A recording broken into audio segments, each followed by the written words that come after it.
جیسے ایک عاشق رسول سے کسی نے پوچھا کہ آپ کے محبوب کیسے ہیں؟ انہوں نے کہا صاحب التاج والمیراج والبراق والعلم. کہتے ہیں آپ کے محبوب کیا کرتے ہیں؟ کہا دافع البلاء والوباء والقحط والمرض والالم. آپ کے محبوب کا نام کیا ہے؟ نام کیسا ہے؟ کہا اسمہ مکتوب مرفوع مشفوع منقوش فی اللوح والقلم. ان کا جسم کیسا ہے؟ وہ عاشق کہنے لگے جسمہ مقدس معطر مطہر منور فی البیت والحرم. آپ کے محبوب کا چہرہ کیسا ہے؟ وہ کہتے ہیں شمس الضحا بدر الدجا صدر العلا نور الہدا کہف الورا مصباح سلم. آپ کے محبوب کی عادتیں کیسی ہیں؟ وہ کہتے ہیں جمیل الشیم شفیع الامم صاحب الجود والکرم. کہتے ہیں آپ کے محبوب کی حفاظت کون کرتا ہے؟ وہ کہتے ہیں واللہ عاصمہ. ان کی خدمت کون کرتا ہے؟ کہا وہ جبریل خادمہ. وہ کس سواری پر سفر کرتے ہیں؟ کہا والبراق مرکبہ.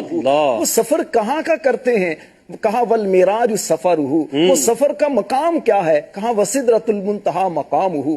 وقاب قوسین مطلوبہ والمطلوب مقصودہ والمقصود موجودہ. پھر کہتے ہیں آپ کے محبوب کی شانیں کیا ہیں؟ کہتے ہیں سید المرسلین خاتم النبیین شفیع المذنبین انیس الغریبین راحت العاشقین مراد المشتاق.